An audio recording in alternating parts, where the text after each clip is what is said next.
This is CPD Officer James Hunt, hired in 2013. Hunt, here on duty March 9th, is of note because of what he did 980 days prior. Officer Hunt went viral in 2018. Right here. Yes, correct.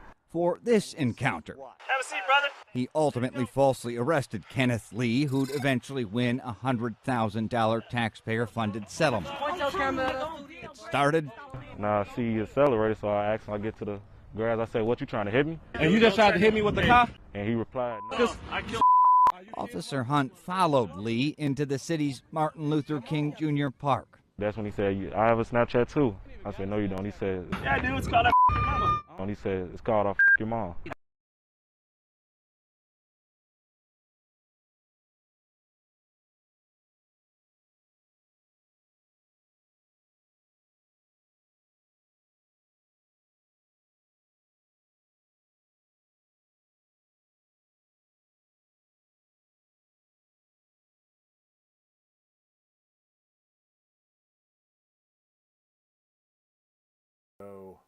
Hello, is that better? Hello, are you getting me? I'm not sure if that's any better, and I don't know why.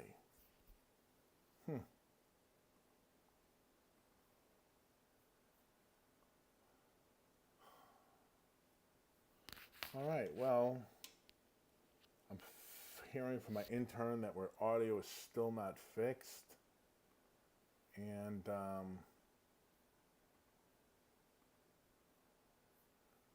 hello, has that helped? Hello? I think we're working somewhat here. Why is that microphone dead?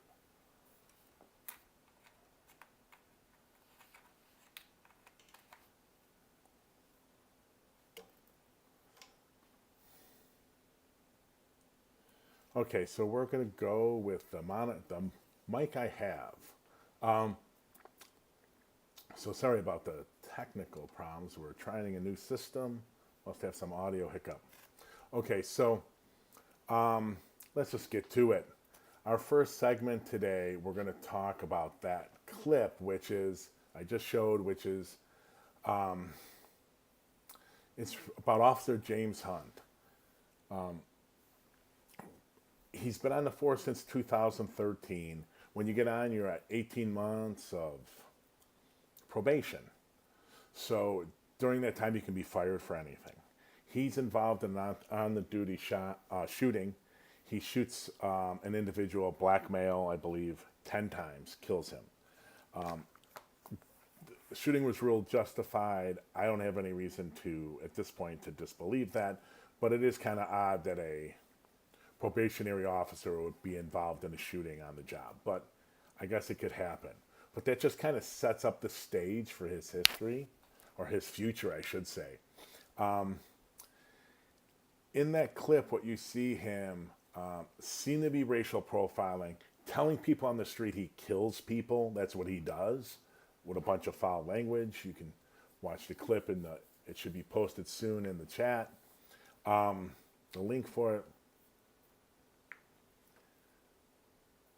So after that incident, he is, there's about a 9-month, 10-month investigation by COPA. On April of 19, they sustain charges against him and recommend a suspension of a year. Now, he goes and he fights it through what's called arbitration. And this is not uncommon in union contracts, but it's horrific for policing. Horrific. This is one of the black holes of police accountability. I know years ago I was told by a former leader of the Independent Police Review Authority, who did have some credibility, that the police department loses so much in arbitration that they rarely fight them, right? This one happens to be one they are fighting. They are trying to get him to serve his year suspension. When you look at that clip and you see what he did, excuse me, and he's talking about having sex with someone's mother. How does he keep his job? Someone's got to explain that to me. I have no idea how he kept his job. But that's not what this whole thing about, as bad as that is. Last summer, Superintendent David Brown creates a special unit called the Community Safety Team. Right? This is a group of officers, I think originally going to 100, maybe at some point got to 300.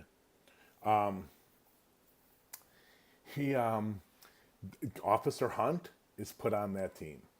Now, whether he applied for it or they reached out to him to be on it, how does he get on a special unit? This is what plagues the CPD and plagues policing. Officers who have horrific histories getting on special units that have almost no oversight, or definitely lack oversight compared to regular units. So this is David Brown and the CPD's unit that's going to build trust between the community and the CPD. It's going to rebuild trust. So you put this officer on it. You put Officer James Hunt on it. Is that not ridiculous? So now at the end of that clip, you see he's still on the job as of March 9th because he's on the job and on the street. Because he's still going through arbitration about the discipline. So after all this time, 2 years almost, it'll be July, it'll be 2 years since the incident.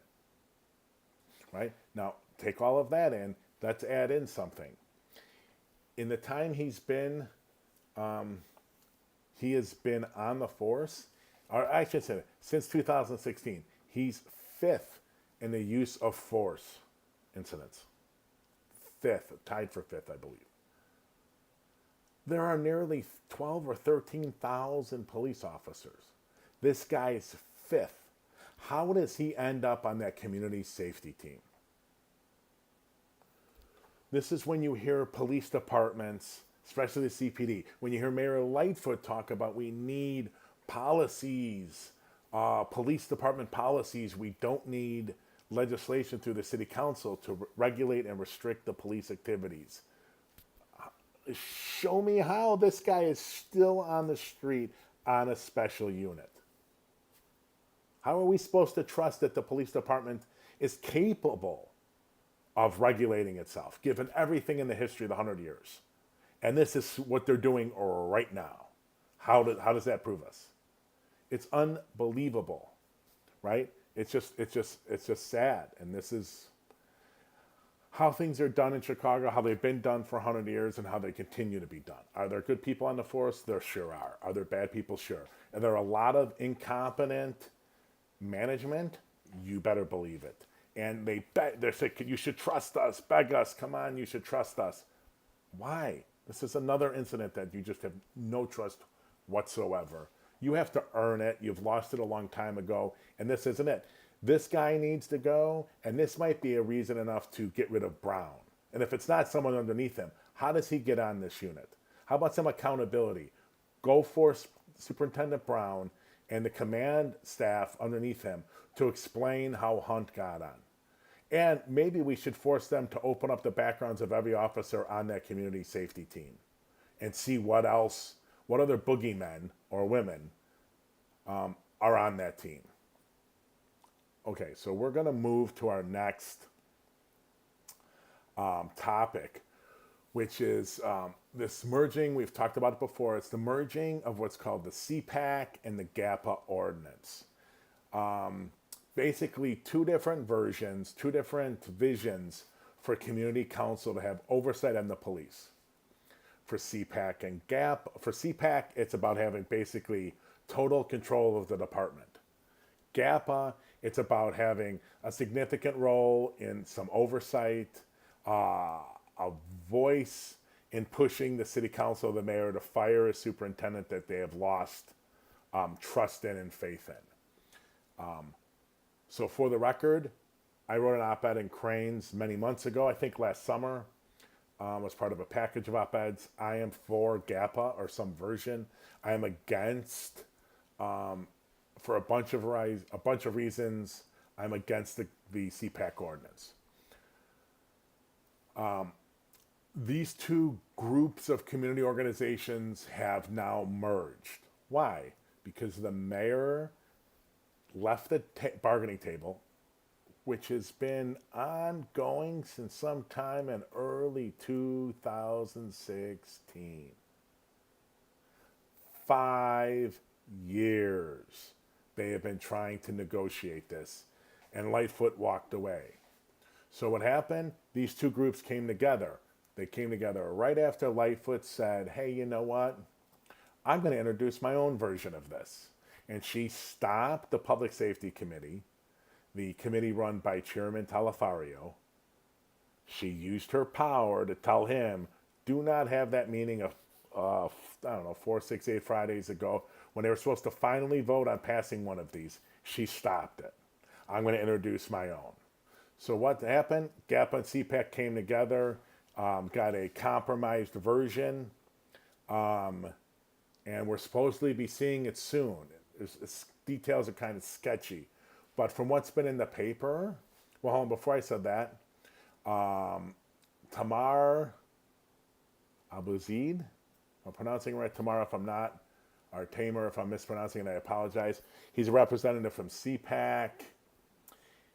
He will be on this show, I believe it's April 7th, Wednesday, April 7th. He's agreed to come on, and they've also agreed to supply us a copy of the ordinance before he appears. I'm not going to have someone from CPAC or GAP or a combination come and talk without us seeing the ordinance. I don't want propaganda. I want facts. Okay, let's get to what the Black Club and others are reporting that they think might be into this.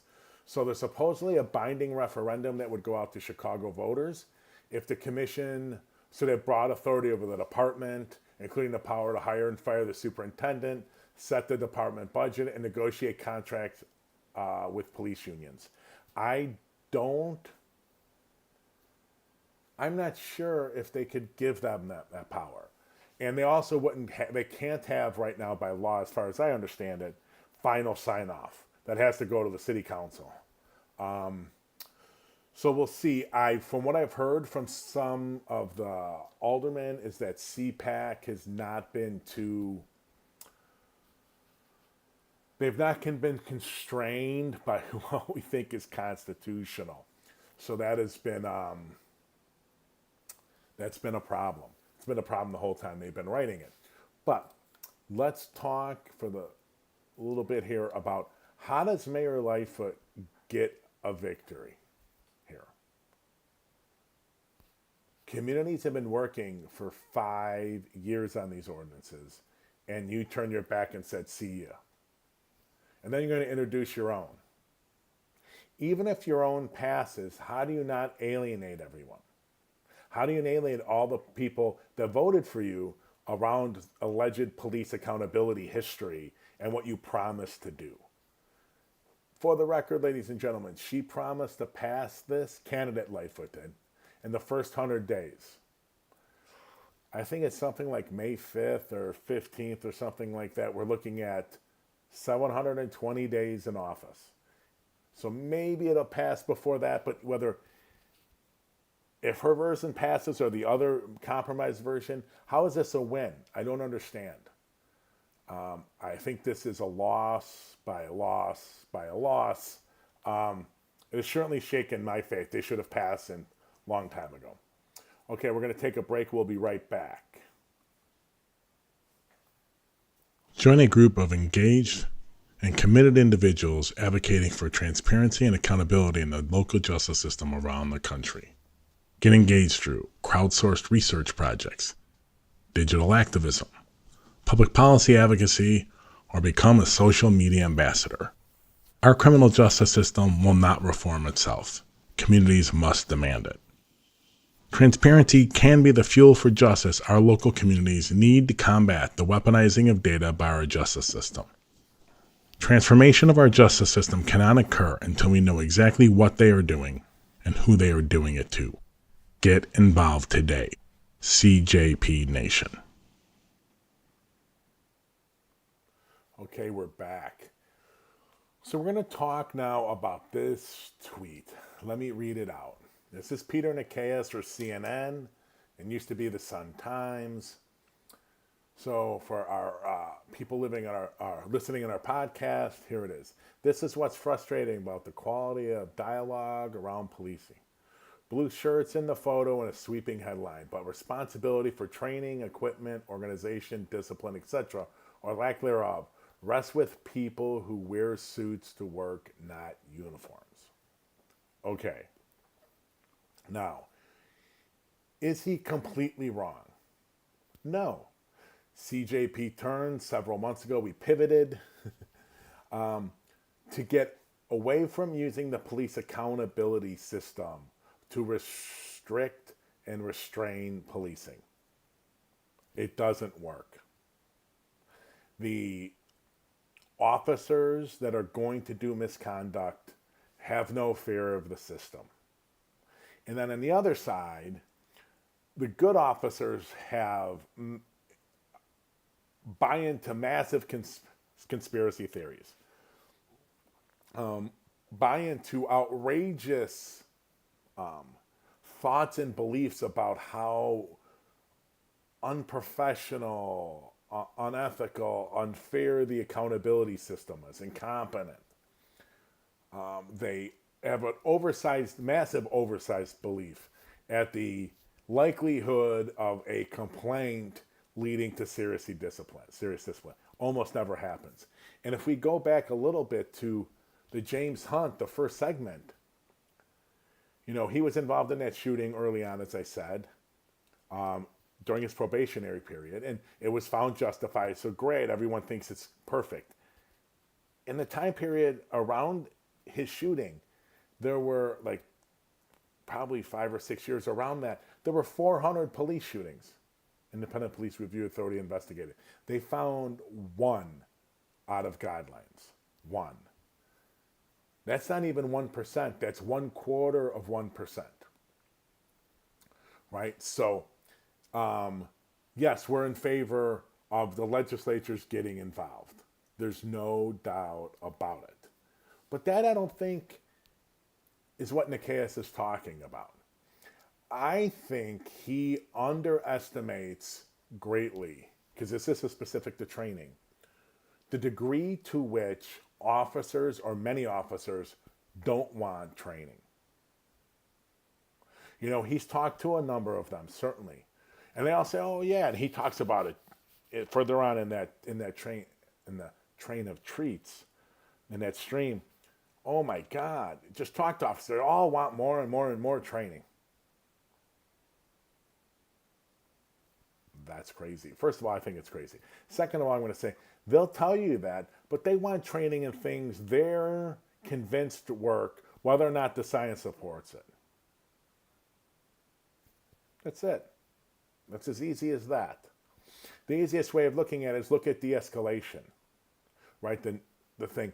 We're going to train you to be better at trying to resolve conflict and de-escalate situations so they don't become violent. Okay.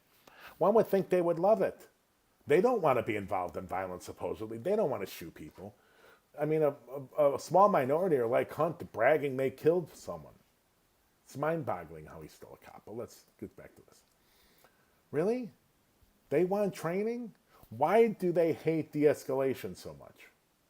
This isn't just something to a couple cops in Chicago. It's a lot of cops in Chicago. And it's a lot of cops around the country. They hate it. They want training in what they want training in. They don't want training mandated by bosses. They certainly don't want training mandated by politicians. Forget about it. So the idea that these people in suits, politicians, are just going to mandate it and the cops are going to love it because they love as much training as humanly possible. Not it. No. And here I'll give you a little bit of proof.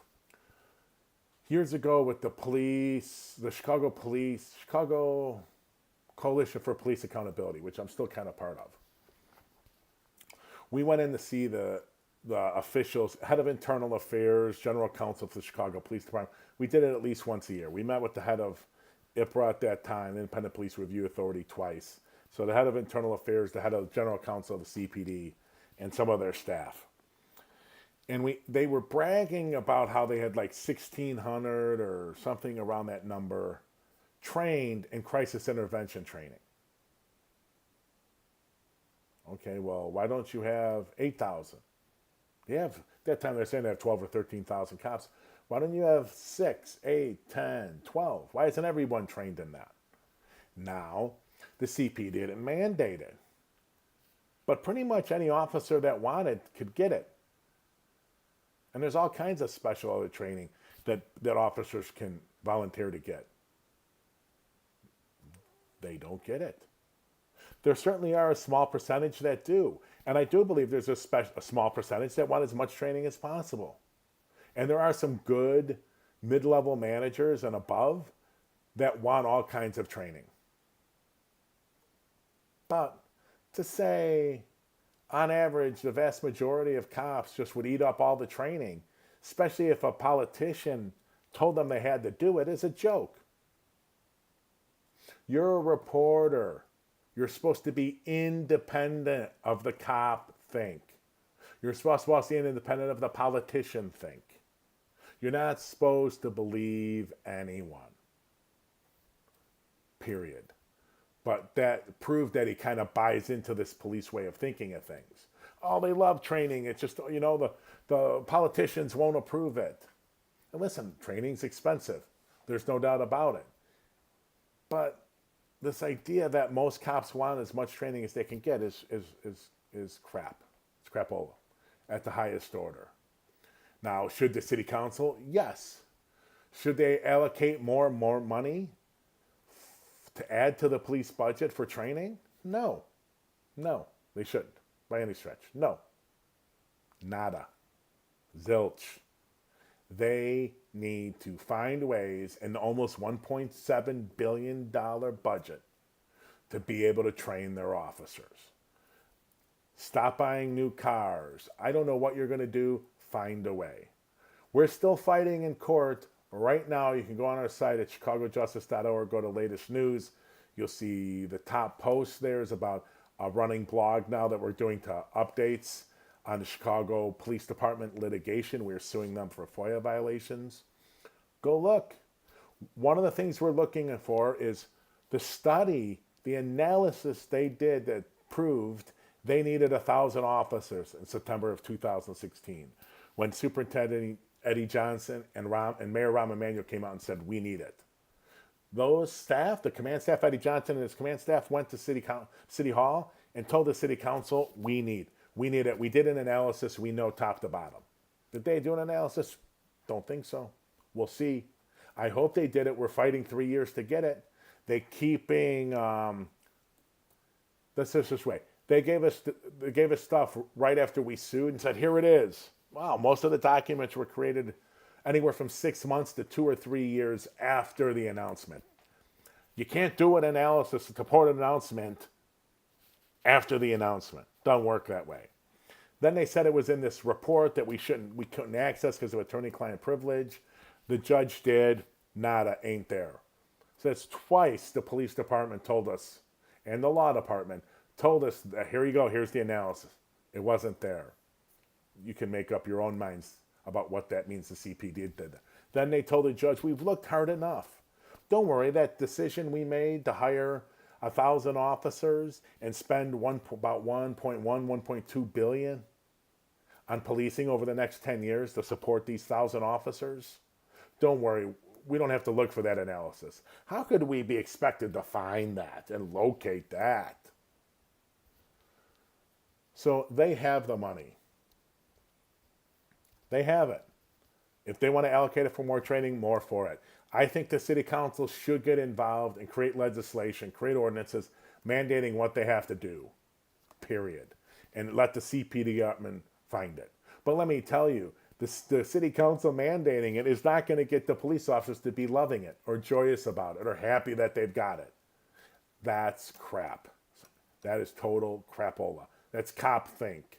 And he needs, for all of our things, he had cop think when he was at the Sun-Times, which I think he was, and he has it still. That's what that string of tweets is. It's copthink. Not good copthink, unfortunately. Okay, so we're going to move to Paul Vallas, segment 4 here. Paul Vallas, ex-CEO of the Chicago Public Schools under Richard Daley.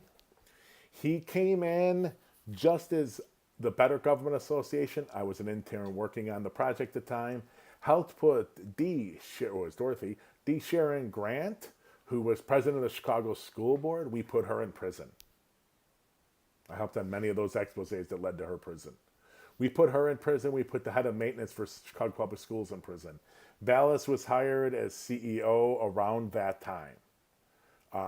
He looks back on it with some kind of gloriness I don't understand. I don't think anyone from Chicago think it was a glorious time, but he's not talking about education, which obviously he's got a certain expertise in and he should be speak to. He speaks endlessly on social media about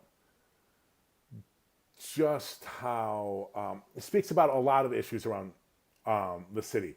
One of his favorite drum beats is violence. Paul Vallas, who took 9th, I believe, in the last mayoral election that we ended up with Mayor Lightfoot. 9th. That's not many more votes than I probably got, and I didn't run. He's got all the answers. So let's take a look at this tweet. Okay. This is what's frustrating about the quality of dialogue around policing. Oh, no, I'm sorry. I put the KS1 on. My apologies. Here we go. Paul Vallas. City lacks program that protects witnesses and victims. Lacks cooperation with police. Isn't because the public is afraid of police, but because they are afraid police can't protect them. City needs protection program if they're going to get and keep criminals off the street.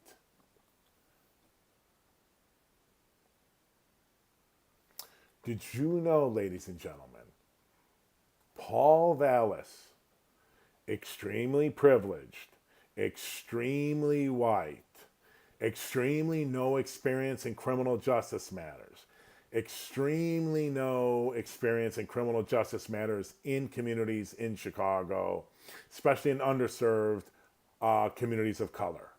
None. But he's figured it out. See, there really is no problem of lack of faith or legitimacy in underserved communities of color and how they view the CPD. And that has nothing to do with them solving homicides or crimes or getting cooperation. It is strictly that community members aren't feeling safe because the CPD can't protect them. He is right in that they can't protect them. They can't. They can't. You get the gang leader or one of the clique leaders, his 4, 5, 20, 50, 100 guys is still on the street. Are you safe? You're not. Period. He's recommending many, like, unbelievably, mind-bogglingly inappropriate program. Let's do witness protection for all the witnesses of any kind of violence in Chicago. So what Paul is saying is that he is sure that people of color, anyone, first of all in Chicago, but mostly people of color in underserved communities, are more than willing to totally give up their whole lives and drop into witness protection. Never talk to their family members, never talk to their friends, colleagues, get a new job, gone, disappeared. Anyone who witnesses a crime like that in an underserved community, and anywhere in Chicago, especially underserved communities, they're more than willing to take that, take that for the team. Just give up their entire lives. How tone deaf is that? How tone deaf is it in a city that had John Burge? That had the Austin 10, that had the Special Operations go back, kidnapping people off the street, beating them and robbing them. Wait, how tone deaf is it? 5 years, well, 4.5 years, late 15, no, 5.5, a little over 5 years, after the video of the Laquan McDonald murder gets released. How tone deaf? How tone deaf is that? It's very easy to say, white, privileged, say, yeah, we know the solution. It's just not a witness protection program. Don't worry, all those people that witness violence, they're all willing to give up their lives. Right? And so let's say when a family of 3 or 4 do it, what happens to your friends? What if they retaliate against your friends? Your grandmother, your cousins? You're gone, you're in witness protection. What happens to all those people? Where do your kids go to school? Do they move you somewhere else in the city under an assumed name? Or do they move you on the other side of the country? Does that make any sense? It makes sense if you're a politician who just spouts rhetoric, trying to score political points and is exploiting these issues to score them. It makes sense if you're a really privileged, rich white guy who has a kid who's a Chicago police officer and you think you know everything about the subject matter. I mean, how does that make sense? How does that work in reality?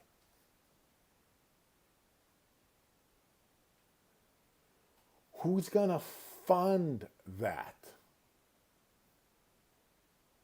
If defense thought they would work, wouldn't the feds have come in and done that with an actual funded witness protection program? But when you're talking right now with 600-700 murders, are they going to relocate everyone that's a witness? I mean, I just don't see how this plays out in reality. Does fear of gangs and retaliation play a role? Sure it does. Is the solution witness protection? No. You know why? There aren't a lot of really good witnesses to drive-bys. That's why they do drive-bys. I mean, it's not hard. That's why it's the method of choice. I just think it's political rhetoric to score cheap political points without any idea if it's going to work in reality. It's really pretty sad. So that's Paul Vallas. He's been on the show before. You can look it up at wherever you're watching this, wherever you see this clip. They're archived on our YouTube, Facebook, Twitter, and they're archived. Those aren't archived on Twitch, but you can go definitely to our YouTube channel and see our Paul Vallas discussion from the summer. That was based on funding issues around the city, which I think Paul and I agree a lot of, I should say a lot, we agree on some of those issues. I am going to try to get him on the show to talk about his policing rhetoric. I've engaged on social media, asked him to put a plan out, and of course, nothing. That's what you get from politicians, nothing. All right, so thank you so much for tuning in this week, or tuning in today. We are off Friday, we're off next Friday, so we'll be here next Monday and Wednesday, and then on the hold on one second. Okay, on the 5th we have Alderman Maria Haddon. We also have Tamar Abuzaid from CPAC on the show on the 7th. Hopefully on the show on the 7th. They got to provide us the ordinance so we can review it and be ready to discuss. And we're rescheduling in the process Alderwoman Jeanette Taylor from the 20th Ward. She's going to be talking about using menu money, being pressured to use menu money for more police cameras and license plate readers. I do believe that's partially motivated through the issues with carjacking Chicago's we're trying to respond to, and all the major cities around the country are trying to deal with. But I think this happens more than we know. So that's what's coming up. We'll see you again on Monday. Thank you so much.